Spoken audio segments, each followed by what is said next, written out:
여러분 안녕하세요. 오늘은 빅 히스토리, 우주의 탄생부터 인류의 현재까지라는 제목으로 말씀을 드리도록 하겠습니다. 이 빅 히스토리란 무엇인가요? 빅 히스토리란 시간의 역사 그리고 공간의 역사 전체를 재구성한 것입니다. 그래서 빅 히스토리는 존재에 관한 전부를 이야기하는 것이 바로 빅 히스토리인 것입니다. 그런데 오늘날 우리 공교육은 이런 빅 히스토리를 외면하고 보편적이고 전체적인 역사를 외면하고 아주 파편적이고 부분적인 그런 교육으로 일관을 하고 있습니다. 그래서 우리 공교육의 문제점을 지적하고 이 빅 히스토리가 공교육화되어야 된다, 공교육에 채택되어야 된다 하는 그런 취지로서 오늘 강의를 하게 된 것입니다. 제가 2년 전에 우주의 역사, 그 다음에 지구의 역사, 인류의 역사, 이걸 전체적인 것을 1시간 동안 강의를 한 적이 있습니다. 그런데 시중에 어떤 책들도 이런 전체를 다루는 책이 없습니다.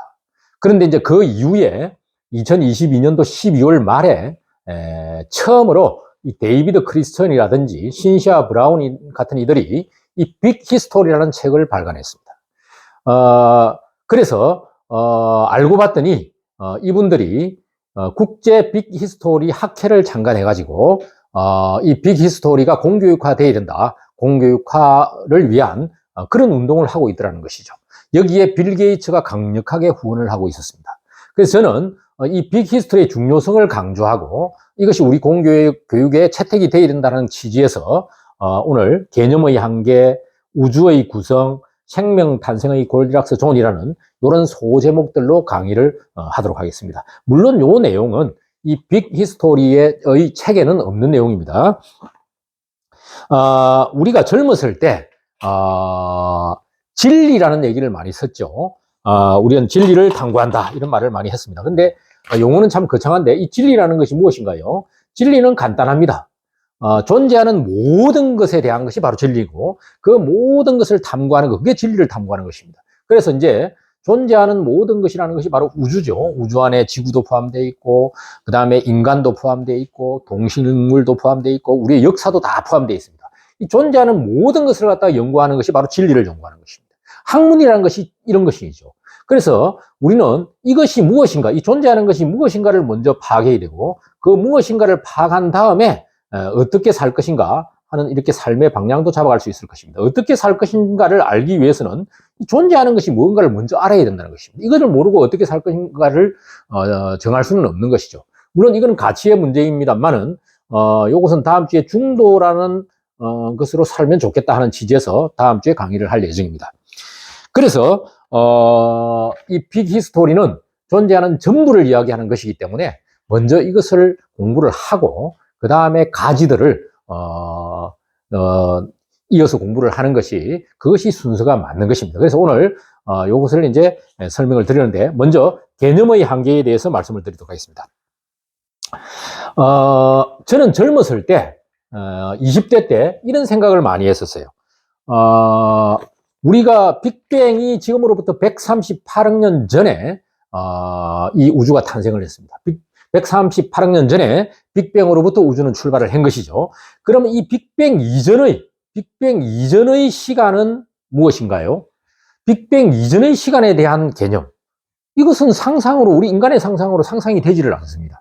이것은 우리 인간의 개념 속에 없는 것이죠. 빅뱅 이전의 시간은 어떻게 될 것인가? 이런 고민을 많이 했었습니다. 또 공간적으로도 마찬가지입니다. 우주의 크기는 반지름이 약 465억 강년입니다.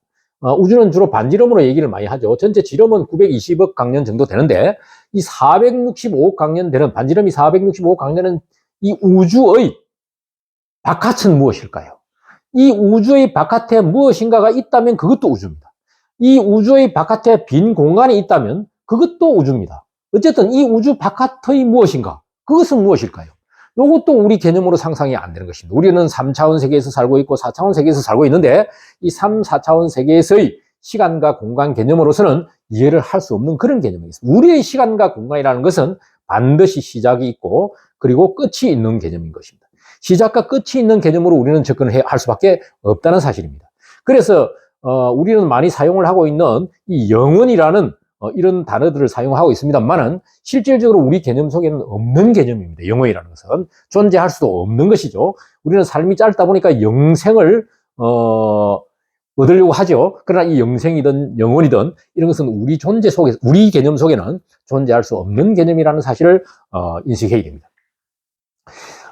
아인슈타인이 이 시간에 대해서는 이미 시간은 상대적이라는 것을 증명했습니다. 시간은 측정하는 사람에 따라서, 측정하는 위치에 따라서, 그리고 중력에 따라서, 그 다음에 속도에 따라서 시간이 다르다는 거. 속도가 빠른 우주선 안에 있으면 시간이 천천히 흐르고, 중력이 센 곳에 가 있으면 시간이 천천히 흐릅니다. 각자의 시간이 다르다는 거. 이것은 시간의 상대성은 이미 아인슈타인이 증명을 했습니다.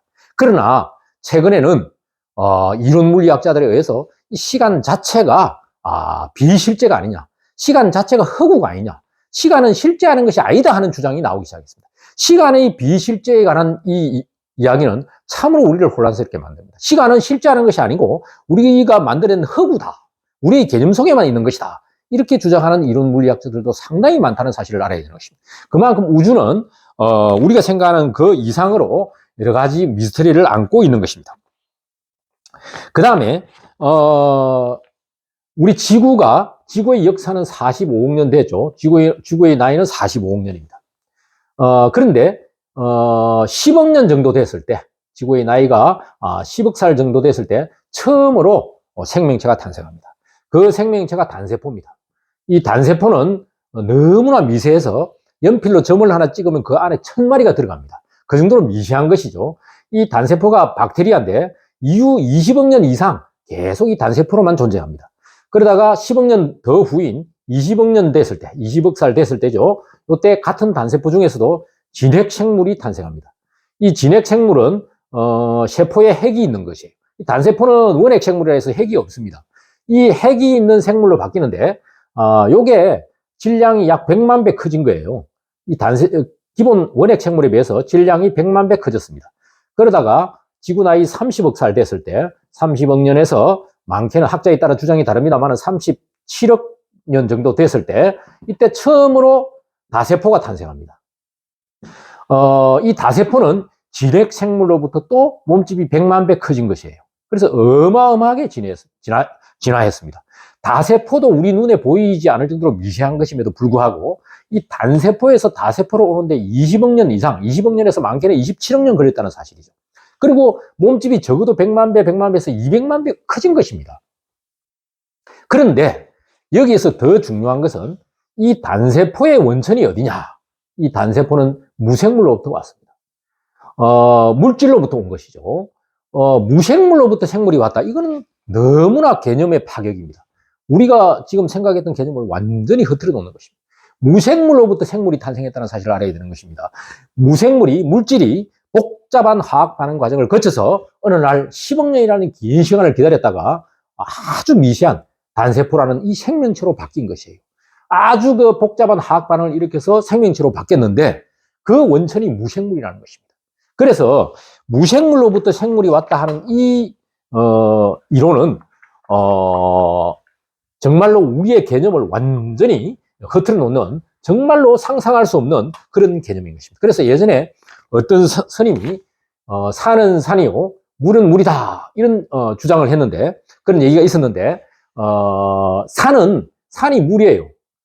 또 물이 산입니다. 이것은 화학적으로나 철학적으로나 옳은 얘기입니다. 산이 시간이 흐름에 따라서 분자의 변화를 거쳐서 물로 바뀔 수 있고, 물도 산으로 바뀔 수 있습니다. 수억 년, 수시간, 오랜 기간 동안 분자의 변화를 가져오는 것이 우주는 변화의 과정인데, 우주는 이런 물질의 변화의 연속으로 이어져 왔습니다. 산이 물이고 물이 산인 것입니다.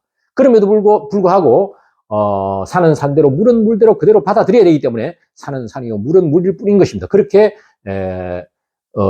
예전에 큰 성인이 말씀을 하셨는데, 지금은 이 산이 이제 사람입니다. 한 걸음 나아가서 사람이 산이라는 사실을 알아야 되는 것입니다.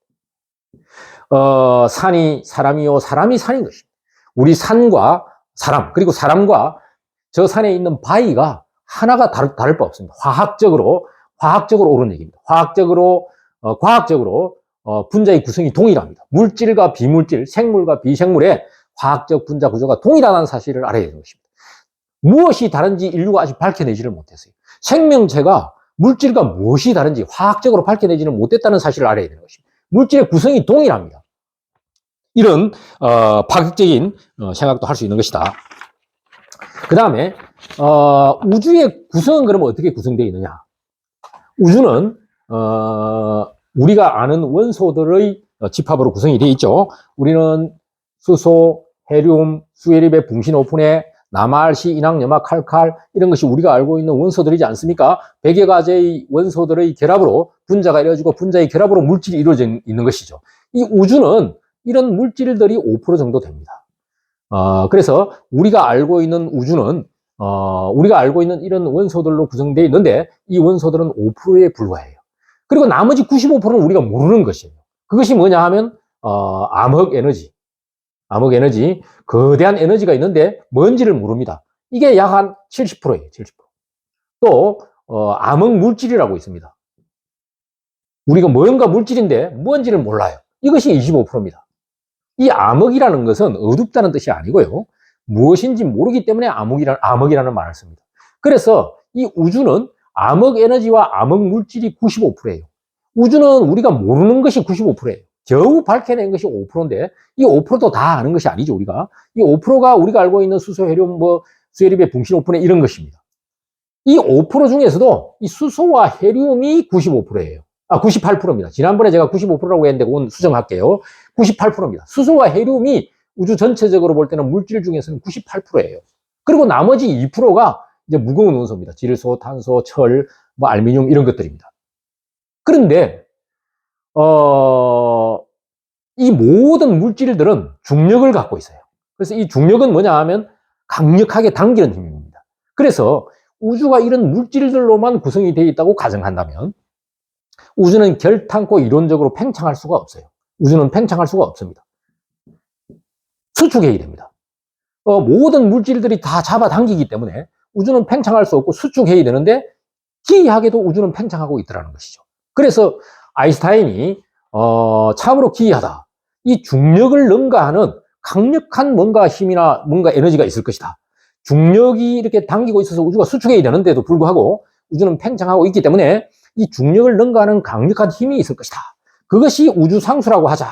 그것을 우리는 우주상수라고 하자. 이렇게 우주상수라는 개념을 만들어냈어요. 그래서 이 힘 때문에 우주는 팽창하는 것이다. 수축을 안 하고. 이렇게 이제 주장을 했는데 아인슈타인이 말년에 가가지고 자기 인생에 있어서 가장 최대의 실수는 이 우주상수라는 개념을 만들어낸 것이다. 이렇게 이제 자백을 했습니다. 그러나 그것이 실수가 아니었어요. 사실은 이 우주상수라는 것이 암흑 에너지와 암흑 물질인 것입니다. 이 5%의 물질만 있다면 우주는 당연히 수축을 하겠죠. 그런데 이 우리가 알 수 없는 95%의 암흑 에너지와 암흑 물질에 의해서 중력을 능가하는 힘 때문에 우주는 팽창하고 있는, 급팽창을 하고 있는 것입니다. 그것이 우주상수인 것입니다. 아인슈타인이 맞았던 것이죠. 그래서 우주는 우리가 아는 것보다는 모르는 것이 대부분이다. 그런 것을 이제 이해하셔야 되고, 그럼 이 태양은 어떻게 형성이 되어 있느냐? 지난번에 어떤 제가 질문을 받았는데 태양이 있고 태양보다 조금 작은 수금지하 이런 것이 있지 않나 이렇게 얘기를 하는데 그렇지 않습니다. 이 태양계에 태양이 차지하는 질량은 99.86%입니다.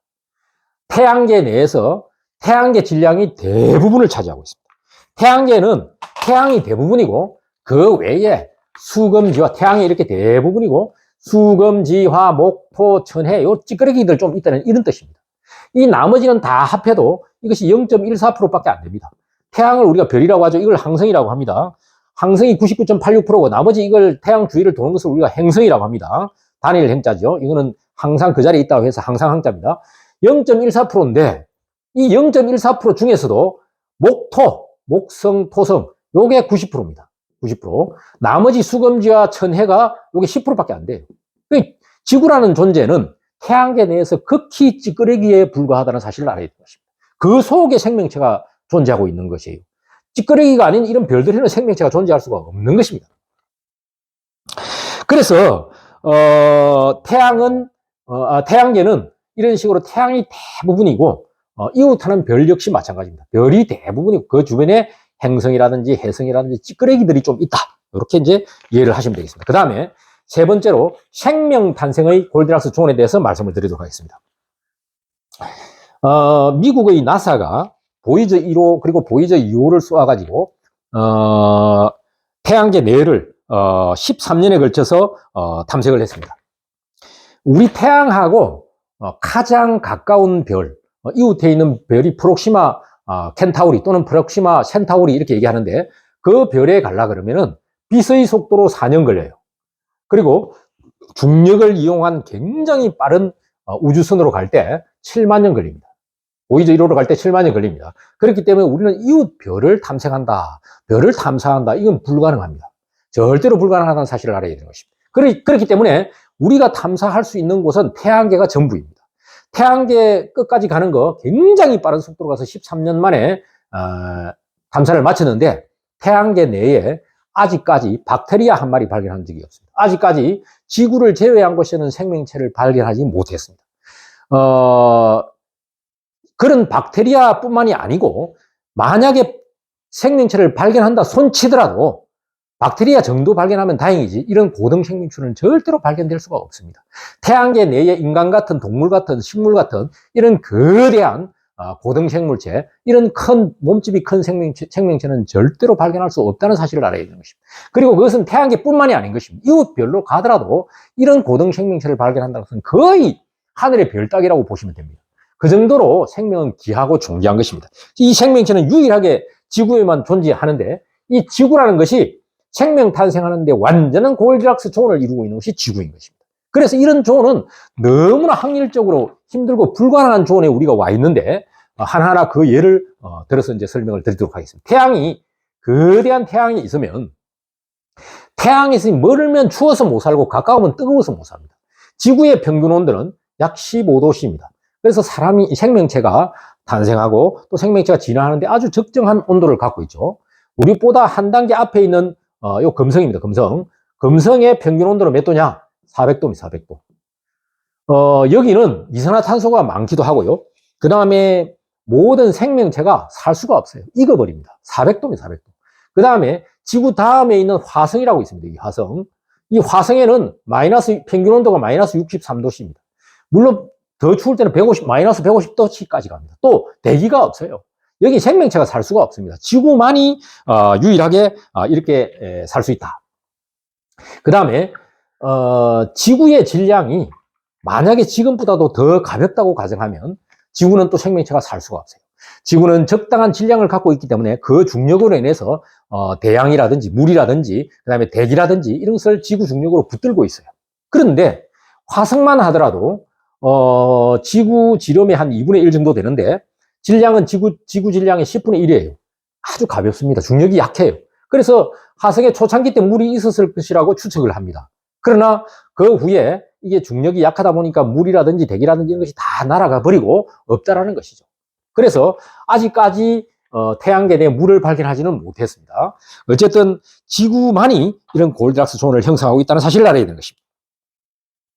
그 다음에 이 생명체가 진화하고 탄생하고 진화하는데 핵심적인 역할을 하는 아주 중요한 것이 있어요.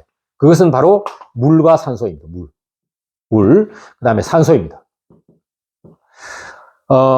물은 지구 내에 아주 큰 화산 활동을 통해서 지구 내에 있던 수증기가 구름이 되어서 한 10억 년 정도 지났을 때, 지구 온도가 좀 내려갔을 때 그 구름이 수천 년 동안 비를 내려서 오늘날 대양을 형성했을 것이다. 이렇게 이제 우리는 추측을 합니다.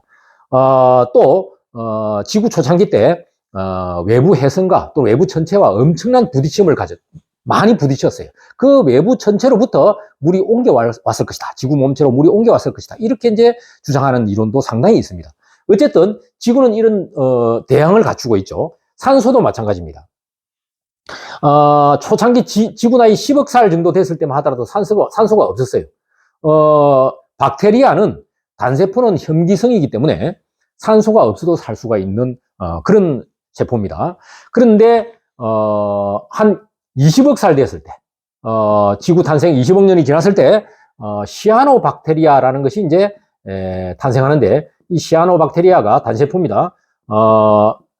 강합성을 하기 시작합니다.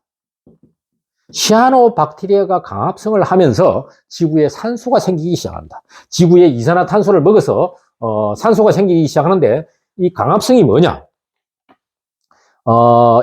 지구 대기 중에 존재하는 이 이산화탄소를 먹어서 태양의 수소 에너지, 이 수소와 합성을 해요. 그래서 이 탄소와 수소가 합성을 해가지고 탄수화물을 만들어냅니다. 탄수화물이라는 영양분을 만들어서 이걸 영양분으로 섭취를 하고, 남는 것을 산소로 배출을 하는데, 남는 요 산소가 있죠. 남는 산소, 요것을 갖다가 대기 중에 배출을 하는 것입니다.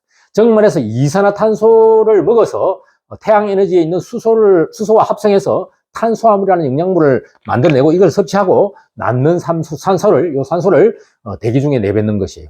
이산화탄소를 먹어서 산소를 내뱉는 것이 바로 강합성인 것입니다. 그래서 초창기 때 지구 나이 20억 살 때 존재하던 이산화탄소의 99%가 이산화탄소가 줄어들고 1%만 남아 있습니다. 현재.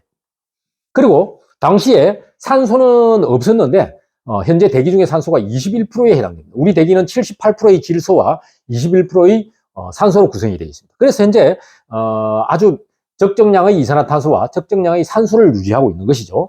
그 다음에 이 생명체는, 고등생명체는 반드시 호흡을 합니다. 호흡하는 생명체들이 고등생명체예요. 이 호흡을 할 때는 산소를 먹어요. 이제는 거꾸로 산소를 먹으면서 이 탄소화물을 갖다가 소화를 시킵니다. 탄수화물을 소화시키는 작용을 하죠. 소화시키고 남는 이산화탄소를 갖다가 대기 중에 배출을 합니다. 그래서 거꾸로 호흡은 산소를 먹어서 이산화탄소를 배출하는 것이고, 광합성은 이산화탄소를 먹어서 산소를 배출하는 것입니다. 그래서 이렇게 산소와 이산화탄소가 적정한 양이 균형을 이루고 있는 것이에요. 이렇게 균형을 이루고 있는 것이 있기 때문에 오늘날 고등생명체들이 살아갈 수 있는 원천이 되는 것이죠. 그래서 고등생명체들이 이런 균형을 이루면서 살아가고 있다. 그 다음에 이런 산소 이용은 생명체의 몸체를 키우는 계기가 되었고, 산소는 진화의 키가 됐다. 이런 사실을 이제 이해를 하시면 되겠습니다. 그 다음에 지구 초창기 때 화성만한 거대한 전체와 지구가 충돌을 했어요. 그 충돌 파편이 모여가지고, 파편이 다시 이렇게 지구 주위를 돌면서 뭉쳐서 달이 되었어요.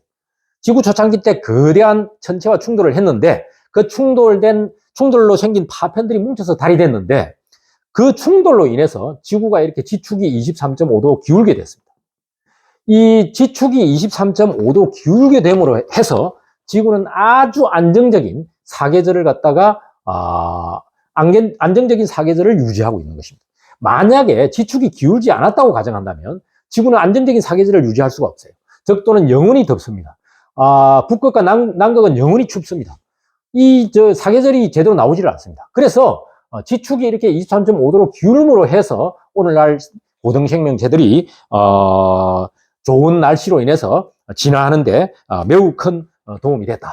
이것도 하나의 골디락스 존이죠.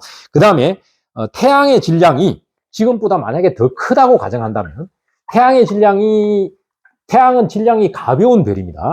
태양 질량이 지금보다 만약에 더 크다고 가정한다면 태양의 수명은 수천만 년밖에 안 됩니다. 보통 일반적으로 무거운 별들은 그 수명이 짧아요. 수천만 년이에요. 그러나 태양은 적어도 100억 년 정도의 수명을 가지고 있는데 현재 45억 년 됐습니다만은 앞으로 55억 년 정도 더 태양의 생명이 유지될 수 있죠. 그래서 이런 긴 생명을 가지고 있다 보니까 우리 그 생명체가 진화하는 충분한 시간이 소요되는데, 그 시간을 감당할 수 있는 것이죠.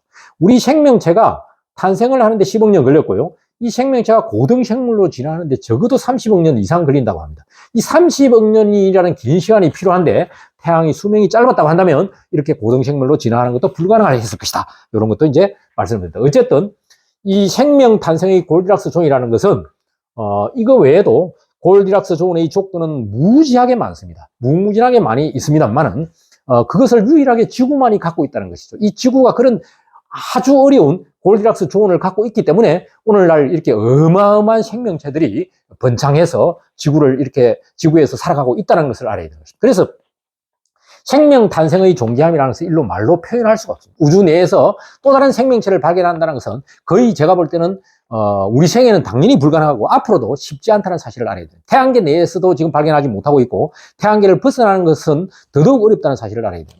이런 아주 어마어마한 골디락스 존 때문에 우리는 살아가고 있는 것이죠. 그런데 우리는 생명을 경시하고 정말로 이런 신비로우면서도 참 어려운 확률 속에서 살아가고 있는 이런 것을 망각하고 우리는 삶을 아무렇게나 살아가고 있습니다. 우리 생명이 정말로 귀중하다는 사실을 알아야 되는데 생명체가 시간적으로 공간적으로 존재할 수 있는 확률을 어떤 학자가 얘기를 했는데 10의 90성분의 1%라고 합니다. 생명체가 시간적으로 공간적으로 이런 생명체가 존재할 수 있는 확률은 10의 90성분의 1%의 확률로 존재한다는 것이죠. 이것은 거의 불가능한 것입니다. 정말로 불가능한 것입니다. 절대 불가능한 확률이죠. 이 수학적으로. 그럼에도 불구하고 우리는 이 속에서 살고 있습니다. 그 불가능한 것이 현실이 되어서 살고 있다는 사실을 알아야 되는 것입니다. 그래서 오늘 우리 개념으로 우주는 우리 개념으로 접근할 수 없는 그런 어마어마한 개념들 속에 있다. 그 다음에 우주의 구성은 우리가 95%는 파악할 수 없고 겨우 5%는 파악했다 손치라도 그 5% 중에서도 제대로 파악한 것이 아니다는 거. 그 다음에 생명 탄생의 골디락스 존에 우리가 와 있다는 거. 이런 것을 갖다가 이해를 하면서 이 빅히스토리 교육이 얼마나 소중한지, 그래서 이 빅히스토리 교육을 통해서 생명의 귀중함, 그 다음에 뜻을 크게 가지고 부분보다는 전체를 보는 시각, 그런 인간상을 형성하고 지혜를 가진 큰 그릇을 만들기 위한 그런 차원에서 이 교육이 반드시 필요하다. 하늘을 보아야 되지 땅만 쳐다보고 살아가고 있는 우리 삶에 경종을 울리는 그런 중요한 교육 시스템이라는 것이죠. 이것이 공교육화가 되어야 된다 하는 취지로서 오늘 강의를 했습니다. 자, 이상 강의를 마치겠습니다. 감사합니다.